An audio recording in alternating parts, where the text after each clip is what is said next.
Hello, ladies and gentlemen. My name is Tim, and welcome to Tim Talks, the show that's only partially a show, but really is just an excuse for me to talk to my very talented friends.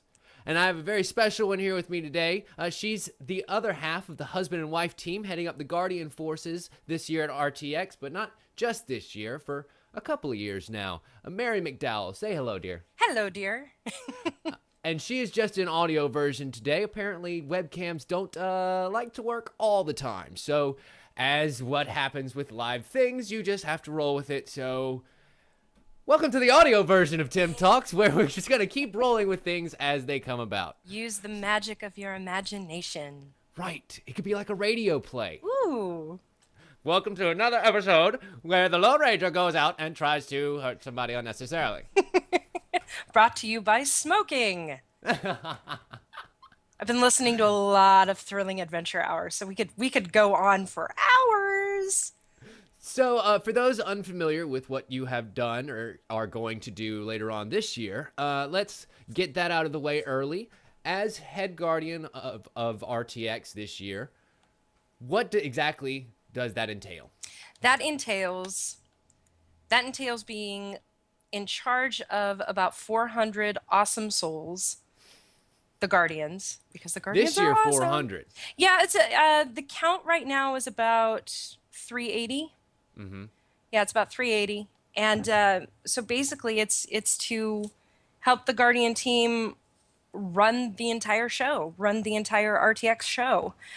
We've got team leads, and we have team leads heading up every team. So we have a security team, and a store team, and a center stage team. And if you're familiar with RTX, you can kind of place where all these teams end up being located. So yeah, our job is to basically train the Guardians, let them get to know what the event's going to be like. Problem solving. God, there's a lot of on-the-spot problem solving. We've got lots of wonderful stories about that. I'd imagine so. And, conflict resolution. Conflict is resolution. Probably a good skill. Yo, gosh, yeah. Conflict resolution and customer service is a big one. And a lot of people go, customer service. It's like, no, it really is important, because you will get some of the strangest inquiries. Things like, I know I totally do this. If you're at a place and you're starting to be overwhelmed, just your senses are overwhelmed because it's loud and it's crowded, and you find somebody who works there, and you just kind of look at them with this pain in your eyes, and you say, "Where's the bathroom?" This sad, sad, defeated, just absolutely empty well of nothingness. You're absolutely just desperate, and they smile at you, and they gently tap you on the shoulder, and they point to like 20 feet behind you. Yeah. And you're like, with a big As sign always. that says restroom, and you're like, thank you. So that's part of our job, and a lot of it is just to make sure that our guests meaning our attendees, are comfortable, they're having a good time, they are following the rules, because you do have to enforce rules. It is a crowd of people. One person is smart. A crowd of people, less so. Yeah. I think is a very nice way of putting that. Well, on top of that, if you've ever been to any event, whether it's a comic book convention or an anime convention, any sort of event like this, even a concert, you know that the moment you walk in, you're in a completely different world. Oh yeah. And you're excited and you're nervous. You have the chance to bump into the people that you admire, the people who are making the content that you love so much. And you're just like, oh my God, oh my God, oh my God, oh my God. So common sense, and this isn't meant to be a dig on anyone, common sense kind of takes a back seat. Yeah. Because you are just overwhelmed. And we are here to make sure that there is still some common sense, and then, kind of make things work. And to have fun ourselves. I mean, that's I'm wearing my shirt right now. You can't see that, the audience can, but I figured I'd point that out for you. From last year, and I was working as one of the PAs over in the Achievement Hunter Lounge, and there were people over there that waited in line that final day 8-10 hours. Oh gosh, yeah. Way more. Cutting off that line 15 minutes into opening of the exhibition hall, and God bless those people, because they really, really, really wanted to meet Achievement Hunter. Yeah. And I can't fault them for that. I feel bad that they had to wait so long, and I feel bad that a lot of them got angry. Well, yes, but but by the time they got to where I was at the very end of the line, all of the between just the guys being so amazing and then the other Guardians being very happy and peppy because that's part of the job. You have to kind of keep that atmosphere of fun going so that way they come out of the line feeling not pissed off anymore for having waited 8 hours, unfortunately. Exactly. But that's just what happens when you get 10,000 people in one place wanting to meet 6 people. Right. It just numerically, logistically speaking, it's just not going to happen. And this year, triply so. I would say doubly so, but that's not enough because it actually is triply so. They're almost close to selling out from what I understand. Yep.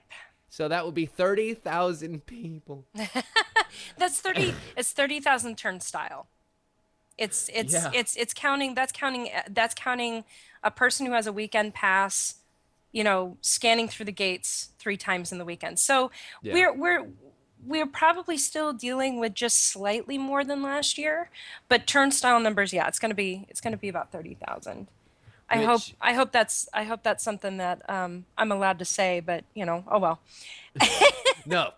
I think it's been said on the RT podcast. There have been so many podcasts lately that I'm not sure, but just always keep in mind that with something like this, you are going to be dealing with thousands of people, literally thousands of people. So all in one place, because it is basically just a giant hall of stuff. And so as you go through, there are going to be a whole bunch of guests this year. Again, for those who might not be in the know, as it were, RTX is an event here in Austin that takes place that first weekend in July, I believe it is, the first full weekend. The 4th through the 7th this year. It changes every daggum year. And so it's a nice 3-day event where Rooster Teeth comes in. They give you the chance to meet and greet everybody. They have the RT Experience booth where you can kind of go in and fondle some of the set pieces that you love so much. And they have video game booths where you can go in and test out sometimes the new biggest game that's coming out. I mean, at RTX 2012, they had Halo 4 playable for the first time. That was a big deal. And last year, it was Assassin's Creed Black Flag. Mm-hmm. So, I mean, it's starting to become a rather large deal. Maybe not quite PAX level yet, but, I mean, so much so they felt threatened enough to put one in San Antonio. So, it'll be interesting to see exactly what comes about over the next couple of months, or a month or so. God, right. Month or so as we get closer to, and they're going to actually make some final announcements as to what's going to be there. So we're getting to about the 40th day mark. I was doing a countdown and I thought, wait a minute, I'm doing the wrong countdown. If I got to be there, if I got to be there 2 days early, I should really be doing that countdown. And then I stopped doing the countdown because I'm like, I'm starting to freak out a little. So I will say this. I freak out a little bit, but honestly, it's one of the most fun experiences I've ever had, being in that sort of atmosphere where everybody's trying to have fun. And I take it as a personal challenge to try and just be as awesome as possible for these people that have come out expecting that. That's exactly what you should do. That is the correct attitude. You want to come in and be as awesome as you possibly can. Mm-hmm. And so, speaking of, RTX isn't exclusively the only place that has volunteer forces. Right. And you do work in other places as well. You live up in Washington, and so PAX comes around that year once a year. You do work up there as well. I actually with hold on a second. Mm-hmm. I'm getting tangled in my own cord. Oh dear. Actually, so with PAX, Chris and I, we actually work the Rooster Teeth booth. Mm-hmm. And so we're not enforcers. Right. God bless the enforcers. The enforcers are awesome. But we do, we basically we're hired by Rooster Teeth proper and sit back there and we sell the merch and kind of do a little bit of line management. Of course, just whatever needs to be done. You fill in the cracks for the people that can't be shipped all the way out there every year. Yeah, exactly. It takes a lot of manpower to staff a booth that you don't really think about. The people who actually do all the stacking of the T-shirts, because they can't sit there and sign autographs for all the people that come up and buy the T-shirts if they're also having to stack them up and keep supply in the back. Right. So and keep track of all that stuff. Yeah, so we do. We hashtag everything. We handle all the cash and stuff like that. And yeah. And I know they're grateful for the help, because I mean it can't hurt to have your left and right hand at a satellite place that you can just call upon immediately when the need arises. Oh yeah, exactly. I mean, it's, when you live about 30 minutes away from that convention center, and we spend a lot of days out of the year at that convention center. Yeah. Yeah. So it's a lot of fun. Working the booth is just, when you work retail jobs for most of your life, you're like, okay, yeah, I can work a booth. No, working a booth is amazing because people want to be there and they're excited to be there and they're excited to see what kind of merch that you have. They're excited to buy it right away.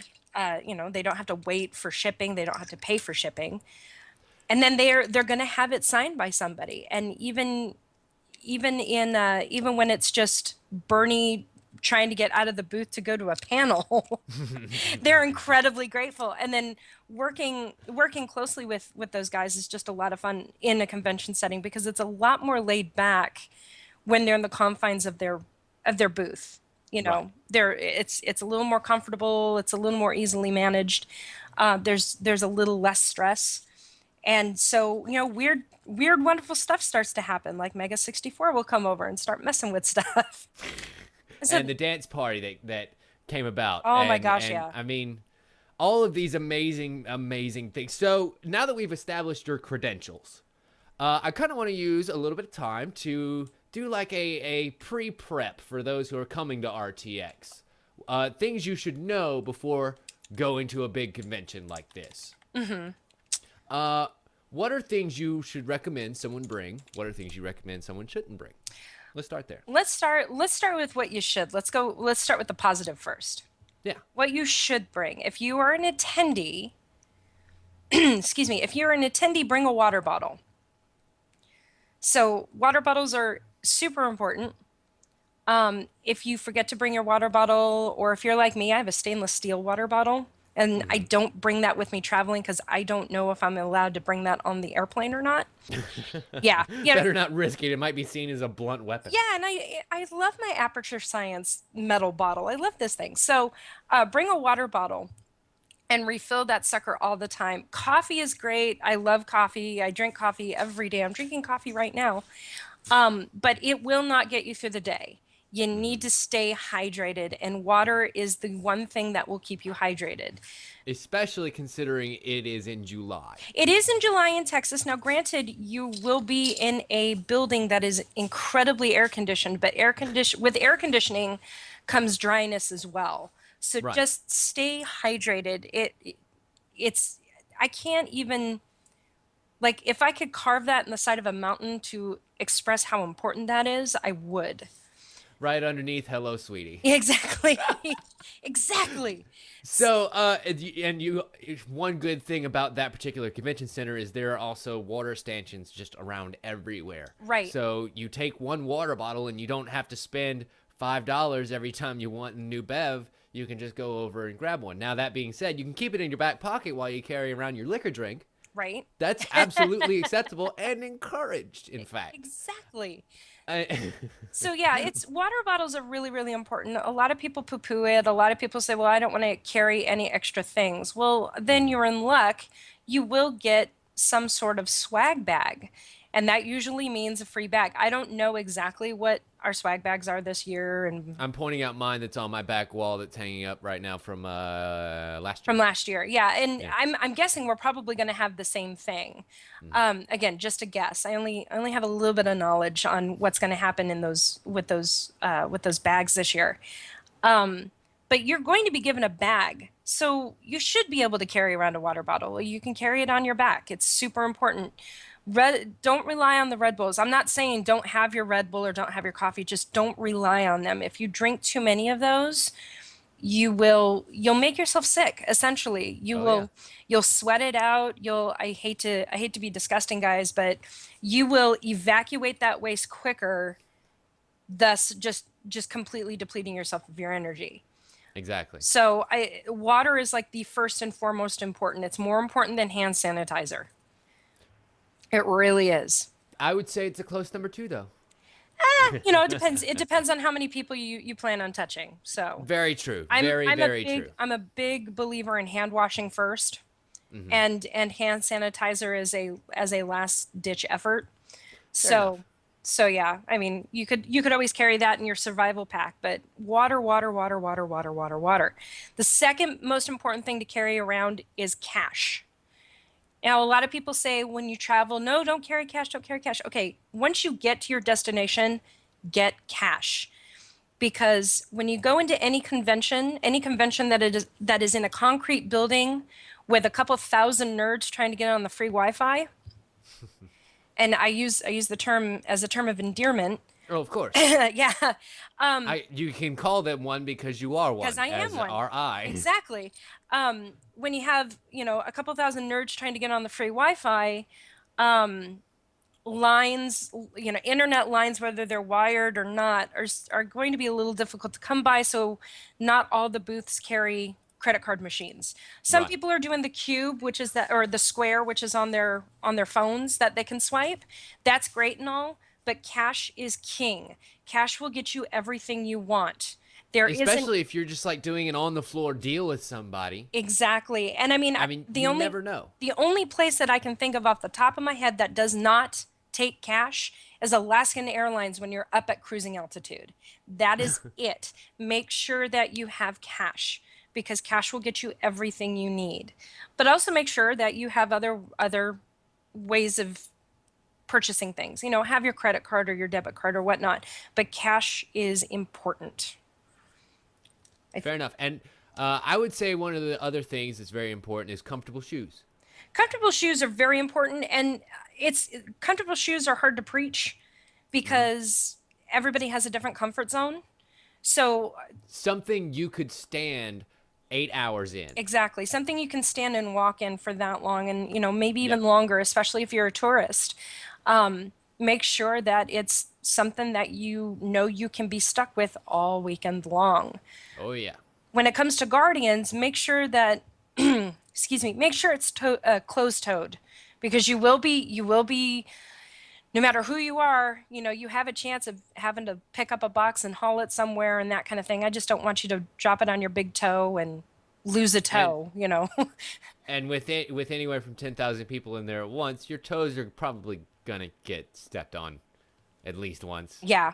At least a bunch. Yeah. Yeah. So closed-toed are always good, because again, you're going to be inside for the majority of the weekend. You're going to be in a climate-controlled area. Wait for your flip-flops for the evening, or wait for your really bitchin' heels for the evening. Combat boots for the evening, unless those are your comfy shoes. Just be smart about it. No one's going to be looking at your feet. There's just too much going on in front of you for people to be looking down. I mean, unless you're cosplaying, and that's a whole nother hour podcast right there. Unless you're unless you're cosplaying, just comfortable shoes, please. Even then, I've seen a lot of cosplayers do some fancy tricks to make sure that those shoes are still mostly comfortable. Oh yeah. I mean, there's ways you can get around that. But I would say also another important thing is remember to have freaking fun. Oh gosh, yeah. There are people that come there having all these expectations and wanting to see all of these things, and they get so bummed out when they don't get to do one last little thing on their list that may have been, yes, the most important thing. But you have to remember all the other things that you can and will and may, and you never know what you is going to see. So the two points I want to branch off of that.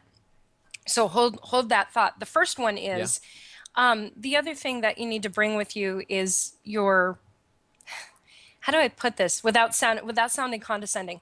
You gotta put on your respectful hat and know that all the people this year, Guardians are in blue shirts.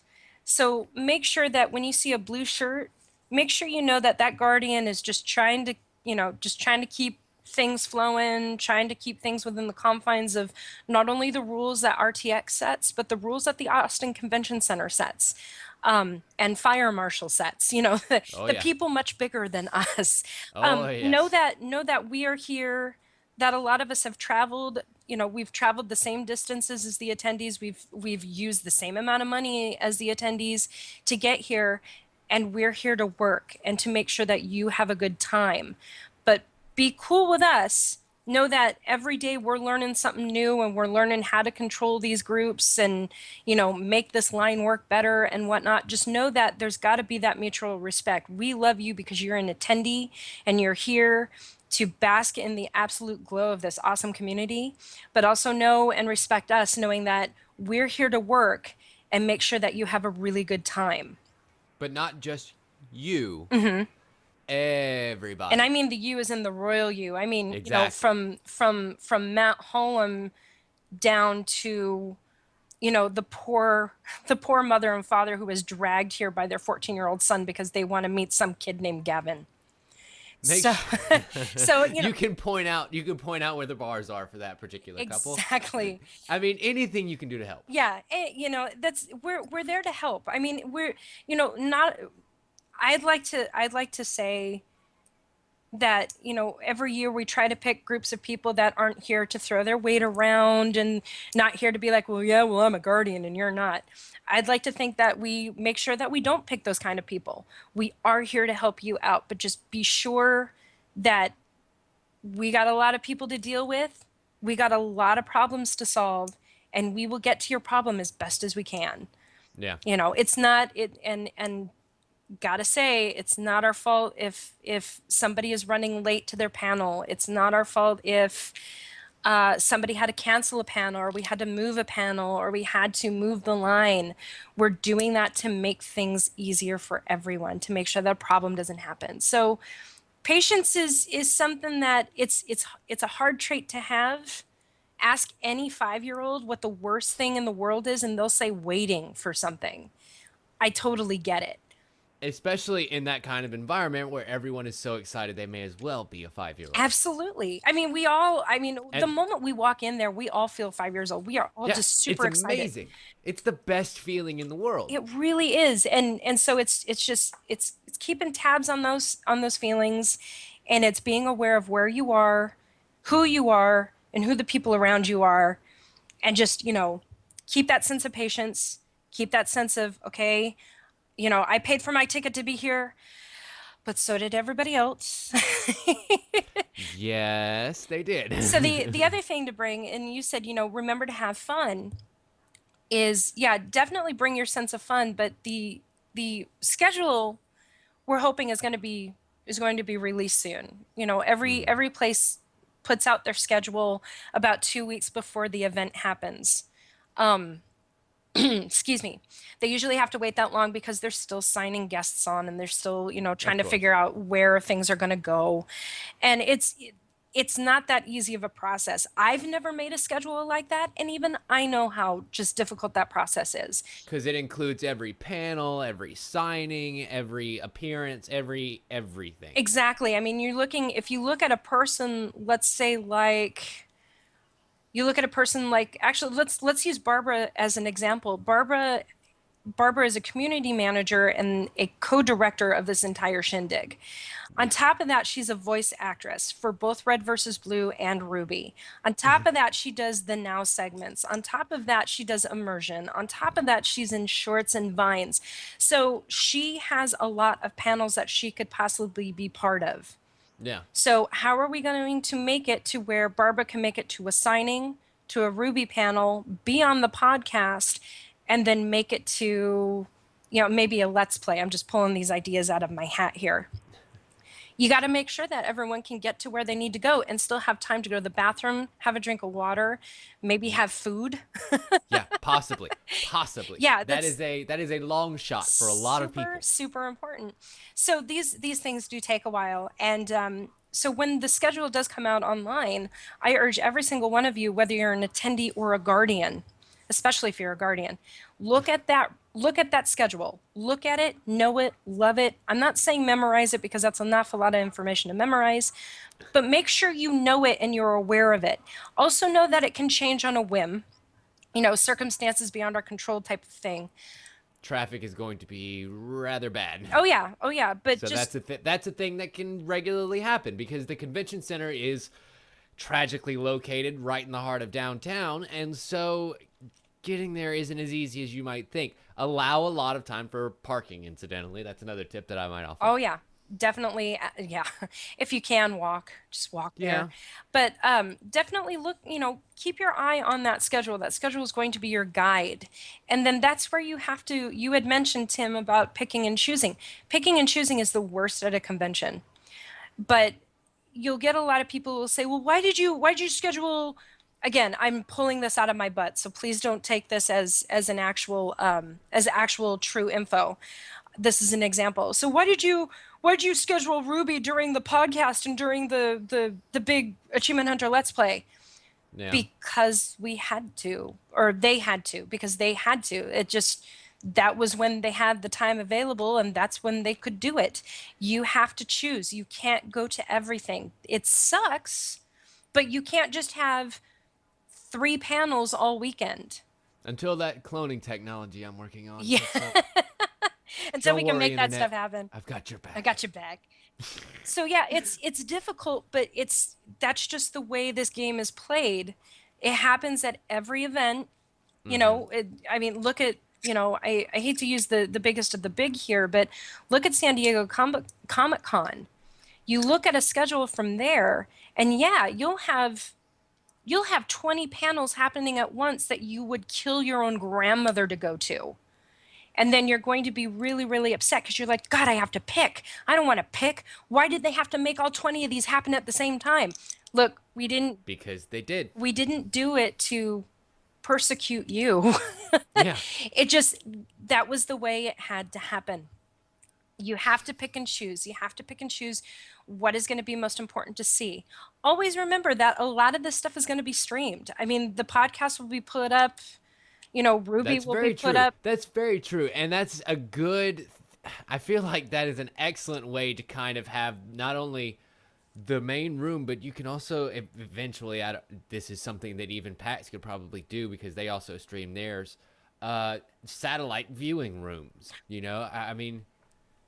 Right. I mean, this is the way. It's not necessarily, no, we don't want you to come in, but this is a way of, look, if you're tired of lines, or you're like, man, I haven't eaten, or I want to really go to this, but that means I have to bugger out at 20 minutes till to go to another one.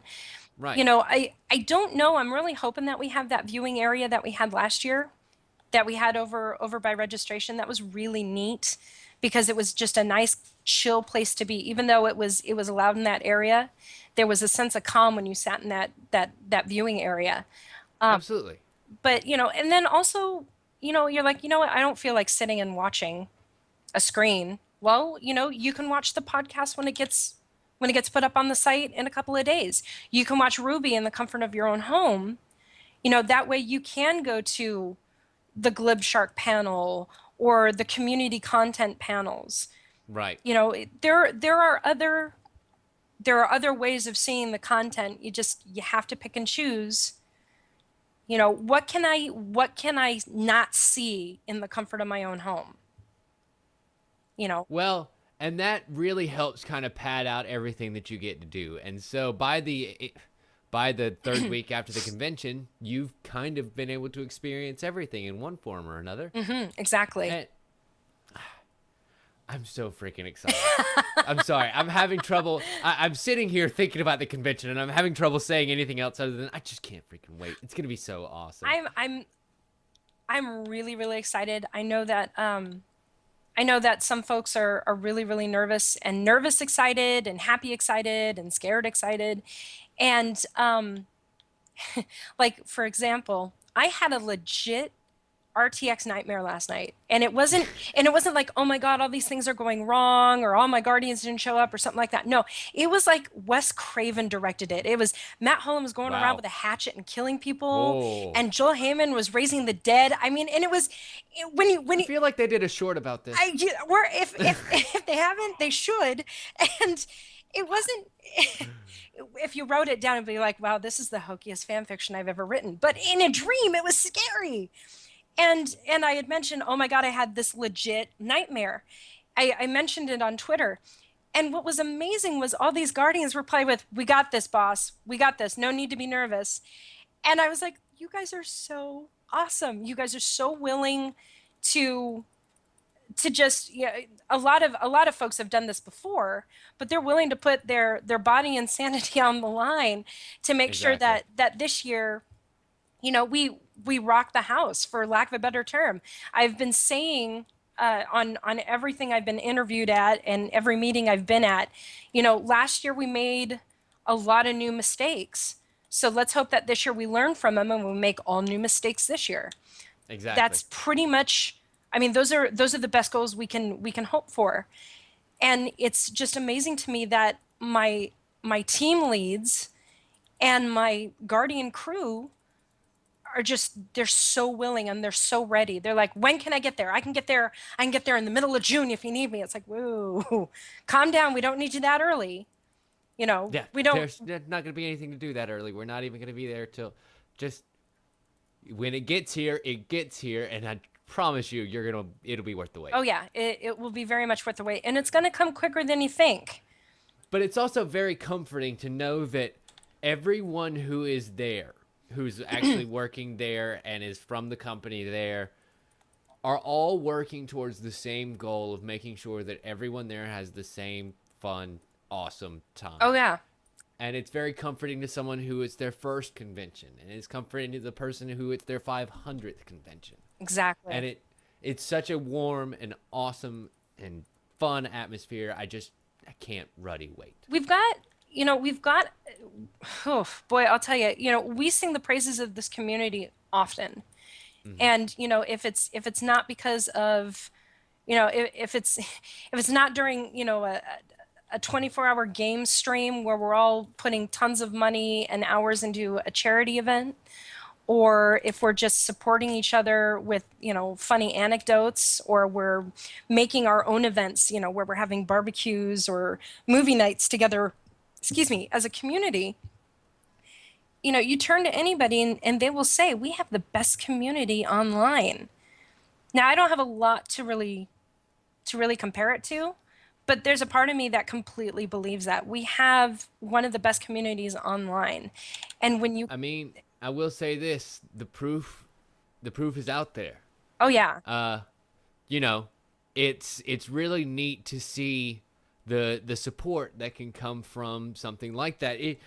Rooster Teeth is one of the few websites that actually still has a legitimate forum type system in its website still built in, and chat systems, mm-hmm. and ways for the community to interact with each other, and have since the beginning of the site. Right.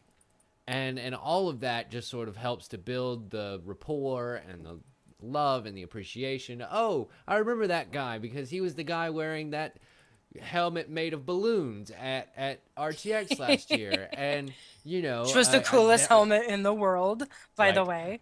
That was him on Rooster Teeth, so I'm going to add him on there. And, he knows 3 other people that I happen to know. And it just disseminates out from there. Yeah, and on top of that, we've got, when Rooster Teeth updated their their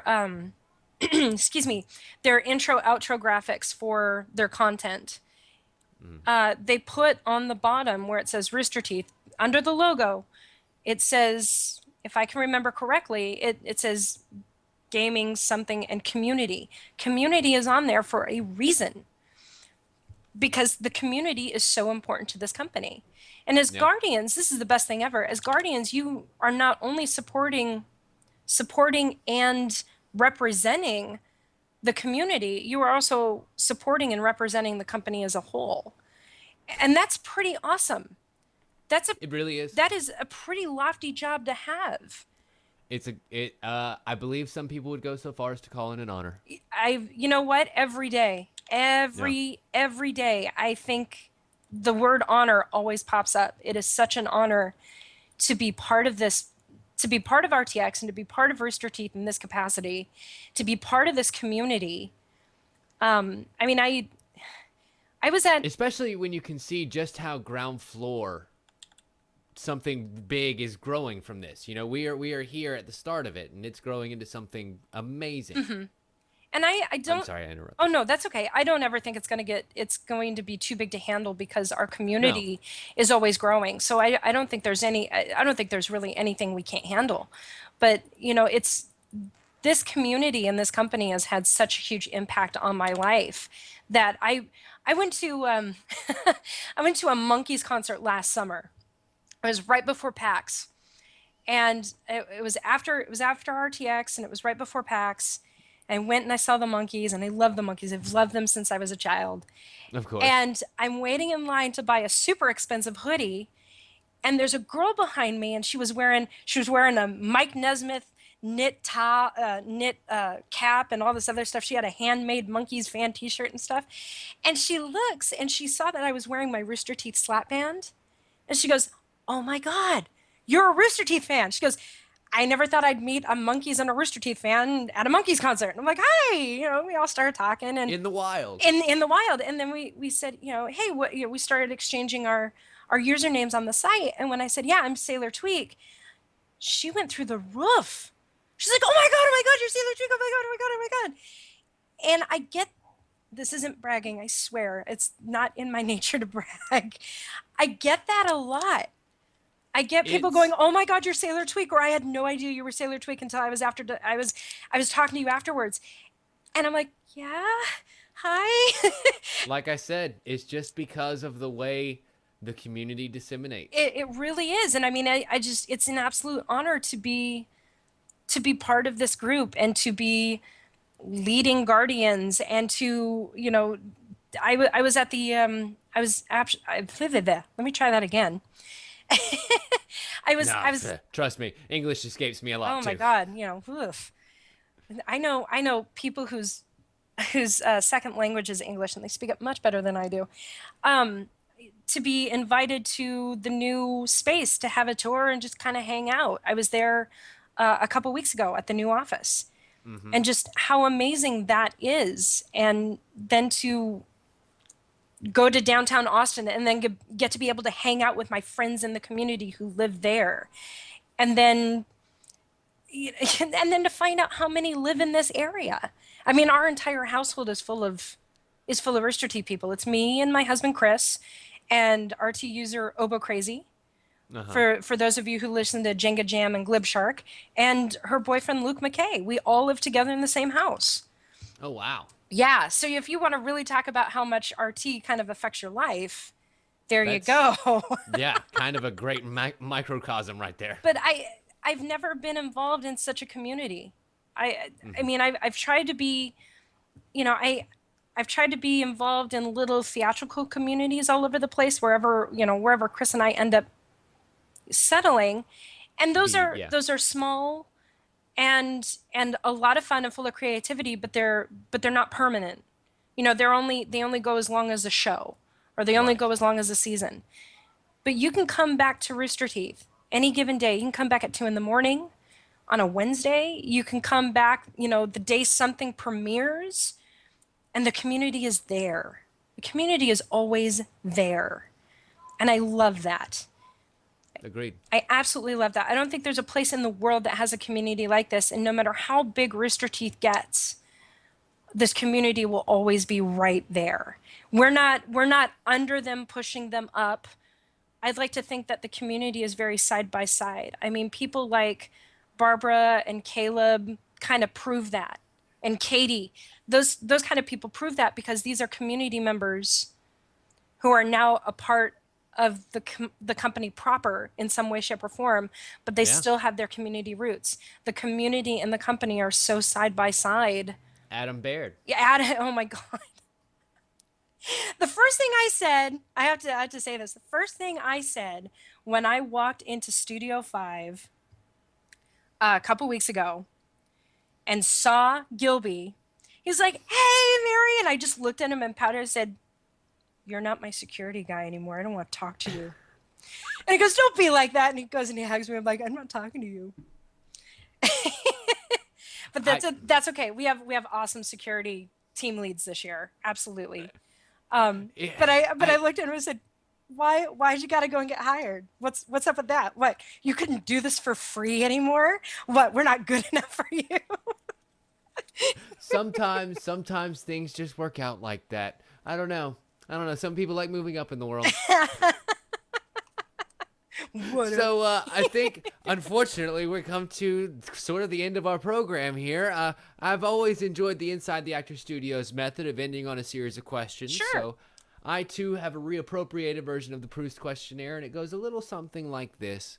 Mary, what's your favorite word? Oh, no. Awesome. Excellent choice. Yes. What's your least favorite word? Feels. God, I cringe. I cringe every time somebody says, "Oh, my feels," or types feels. Yeah. Come on, guys. It's feelings. I'm cool with slang, but feels for some reason just rubs me the wrong way. That's just that one step too far. Yeah, really. So what sound or noise do you hate? Or excuse me, do you love? Do I love? Yep. My cat Loki, when he meows, it starts with a purr and turns into a meow. Mm-hmm. So it's kind of meow. And I love that. I love that noise so much. I will say that, I was watching some, of course, cat videos on the internet earlier today. I've been thinking about getting one lately. I love my cats. I love them so much. And so, going to the next question, which I asked first, apparently. What sound or noise do you hate? Oh my God, the rubbing of balloons. It actually, like at the base of your ears, it actually hurts that part of my body. I don't know what it is. The worst part is you just put that noise in everyone's ear. Oh my God, no, I fucking hate that noise. Like, I'm starting to get goosebumps right now because I hate that noise so much. Well, then let's move on. What hero or heroine would you most identify with? Ooh. Well, I don't know if he's a hero, but Kermit the Frog. He's a hero to me anyway. I would accept that 100%. And the reason why I identify with Kermit the Frog is not really the show, but every movie. He's there with the core group of Muppets. Mm-hmm. And they all stop and they're like, oh my God, what are we going to do? Kermit, what are we going to do? And he's like, why are you asking me? And they're like, because you're our leader. You're not our boss, but you're our leader. You're Kermit. And I always get that sense. I am Kermit when it comes to Guardians. I am Kermit when it comes to Guardians because there are those moments where I'm like, why are you asking me? Oh, because you're our lead. I'm like, oh, okay. And then all of a sudden everybody bands together and they make, they solve the problem, or they put on a show, or they foil the bad guy. And I just, when I'm lead of the Guardians, I'm Kermit the Frog. I've got all these awesome people around me that put me up on their shoulders so we can reach that goal. What villain or villainess? Ooh. Yeah. That I can identify with. I don't know. I mean, whatever. Well, I know that some of the comic book geeks will kind of shrug a little at this, but I've always loved Mystique, and I know that she's kind of an anti-hero. They kind of turned her into an anti-hero. I've always loved her because of the whole, I can just change and be whoever I want to be. Speaking of, I really want to see Days of Future Past. I'm on the fence about it just because in the 90s I read a lot of X-Men comics, so when I went and saw the first X-Men movie, I was so disappointed. Of course. But I was, I'm always trying to look at it objectively, but I still just can't get over Storm sounding like Fluttershy, and yeah. I will say this. A lot of people whose opinions that I trust have said just go watch the daggum movie. Apparently, it's pretty good, and it's getting decent reviews. I mean, however much credit you give to reviews, people were saying they didn't really care for Godzilla. I personally love Godzilla, so personal taste is definitely a thing. I'm more count on what my friends say. Movie critics. I just bleh, movie critics. So I'll give it a shot just because I really want to be wowed. Yeah. So what would be your superpower? What would be my superpower? Mm-hmm. Conjuring coffee from thin air.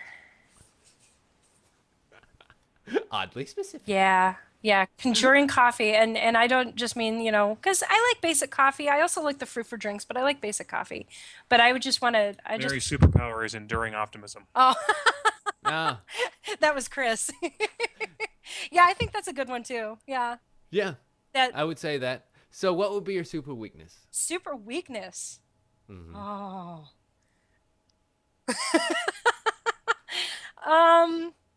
Cute things. So anything directed by Chris Saunders. So Lilo and Stitch. I've watched that movie. Most of you know I'm a huge Lilo and Stitch fan. I've got that movie memorized backwards and forwards, and I still cry like a little baby. I have done line for line like redubs of like Aladdin and stuff like that. So I completely understand. Yeah. Lion King is another one that I can do just verbatim. I understand completely. Yeah, Lilo and Stitch. If you were to look at me, and I've got all these. I've even got them all around my computer, all these little stitches. If you were to bring the Stitch up to me and just pout and go, "I'm lost," I'm like, "No!" And then I think that is very helpful advice to anyone going to RTX this year. And so, what advice would you give to 13-year-old you? Advice that I'd give to 13-year-old me. Okay, without getting way too overly dramatic. Of course. Yes. Is whatever you do, don't tell Chris McDowell that you have a crush on him. Trust me, you'll find him again later on in life and eventually marry him. Aww. And there's always a part of me that wants to say, get on the train, get on the RT community train as soon as you can. Mm-hmm. But you look when you look at your situation and things are going really, really well for you, the last thing you want to think about is, well, what if I didn't go to that bar that one night? You don't want to screw it up by changing one little thing that you think will be an advantage. But... Exactly. And I was very, very lucky as a teenager. I didn't fall into a lot of peer pressure. I didn't get into any trouble or anything like that. All of my friends were very respectful. I think what I would tell my 13-year-old self is, against all odds, always be merry. Do not lose yourself. No matter how much somebody you admire does not appreciate your optimism and your light and your sense of humor, always be yourself. Do not change yourself for anyone. And I will say this, being a victim of it myself, the comedy of errors isn't a comedy of errors unless it's a comedy of errors. Yeah, exactly. So... You're going to can we have that cross-stitched in a throw pillow, because that is so important, And so what is your favorite curse word? I know so many good ones. Hey Chris, what's my favorite curse word? Yeah. He goes, there's so many to choose from. Yep, there you go. That's exactly what I said. Actually, I think shit. Shit is one of my favorites, because when I was a kid, I thought swearing was so hilarious. My parents took us to see. I still think swearing is hilarious. My parents took my brother and I to see Spaceballs at the movie theater, and we just thought shit was the funniest word. It always is, and so I have to say shit is my favorite. So, where would you one day like to live? I've lived in the Pacific Northwest my entire life. I was born and raised in Port Arthur, Washington. I went to Bellingham, Washington for school. Chris and I now live together in Everett, Washington, because it was closer to where he worked. eventually it would be neat I really, really dig Austin. And this isn't because of a Rooster Teeth thing. It's just ever since I've been going there once a year, I really, really dig Austin. It's got a great vibe to it. Their downtown really is central to everything. Yeah. And everyone seems so calm and cool and collected, with the exception of, 6th Street at night. That shit's scary. I will say that what made me move here, actually, the thing that made me decide to move here actually happened during an RTX. Wow, that's pretty awesome. I was at a restaurant downtown, and this is going to be very specific. I don't know if I've told this story before, but and there was a very busy intersection that all of a sudden got very crowded with a whole bunch of people who were dressed in summery type attire, swim trunks and bikinis alike, because that's what Austin people do in the summer. They dress for every occasion. And so all of a sudden, at the stroke of a clock, because it's always at the stroke of a clock when these kind of things happen, there was a firefight of water that just broke out across the entire intersection. People just lobbing water balloons left and right, and giant super soakers being pulled out of nowhere. I mean, there had to have been some hammer space going on, because I didn't see them when they walked up. God, I love hammer space. I totally know what that is. And so, and then after about 10 minutes or so, the crowd just went away. They did their shit and they left. And in that moment, I said, "No, this is it. This is the best city in the world. I have to. I can't. How? This is how the promised does one land. Exist other places?" Yeah, I think the other place, and it's kind of equal. I hate to be that one where, no, I don't really have a favorite, but the other one is because I love Disneyland so much, guys. I can't even express to you how much I love Disneyland. And the thought has occurred to us during our last Disneyland trip, how cool it would be to live in, a part of Anaheim just so you could go to Disneyland every fucking day. And I would too. Just whenever. I totally would. I mean, why not? Even my most curmudgeonly enough friends have said the same thing. They're like, "Yeah, I lived in Southern California, and I'm not a Disney movie fan by any stretch, but boy, I loved going to Disneyland." Like, ha, yes. That's what Mega 64 does. And I think that's awesome. Whenever. And I would expect, that would be worth the cost of living increase.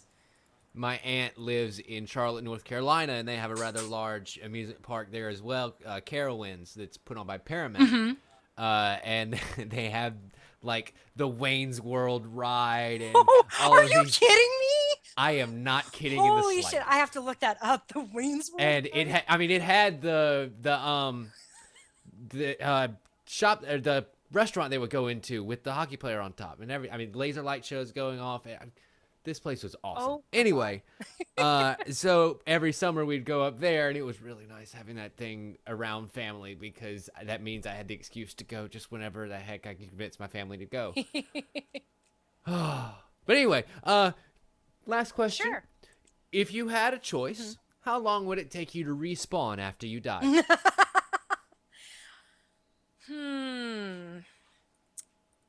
Let's see. There's that over dramatic idea of wanting to see your own funeral. Mm-hmm. So I think that would be, there's the devilish side of you that's like, oh my God, the comedy of errors, that could be your funeral. That'd be really, really cool. So 3 days, basically. Yeah. So I would say maybe 4 days, because you don't want to say, well, on the third day I want to rise, and then be like, oh wait, that might be kind of blasphemous to some folks. No, it's a precedent. There you go. It's a precedent that was established. You follow the rules. It's learning by design. Come on. Exactly. So I would say probably on the 4th day. Say, look, after a while you're like, okay, I need a break. I saw my funeral. Get all the tears out and whatnot. Okay, and we're back. Travel the world at once. You don't know what you're going to do for those 3 days. Exactly. You're a ghost. You could do anything. Go spy on the boys' locker room finally. I say find out what gross things happen in there. Go into Fort Knox and just move shit. See what happens. Yeah. Just move one gold brick from one stack to move another. a couple gold bricks and watch Joel Heyman's Twitter. That's what I would probably do. Yeah. That would be an excellent superpower. Well, ladies and gentlemen, that is the end of our program. I want to thank my guest Mary for coming on today. Thank you. Thank you for having me. I love this. This was a lot of fun. You can find her at SailorTweek. It's been underneath her picture this whole time. You've been watching this on youtube.com/Tim Leftwich. Real quick, is there anything you would like to plug before we go? I don't. I say the one thing that I want to plug is it's not my project solely, but we're usually a part of it. Is if you know red_uncle on roosterteeth.com, he's got a YouTube page where he's always doing a machinima project a week. Backward Rocket Studios. And yeah, if you look him up on YouTube and look at what he's got going on every week, and sometimes you'll hear my voice or Chris's voice. You hear a lot of Razzy's voice. But I encourage you to check out his stuff because he's got a lot of cool stuff coming up. We'll make sure there's a link to that down below. Thank you so much for watching, everyone. Again, my name is Tim Leftwich. And I'm Mary. Yeah. And as always, we'll see you next time.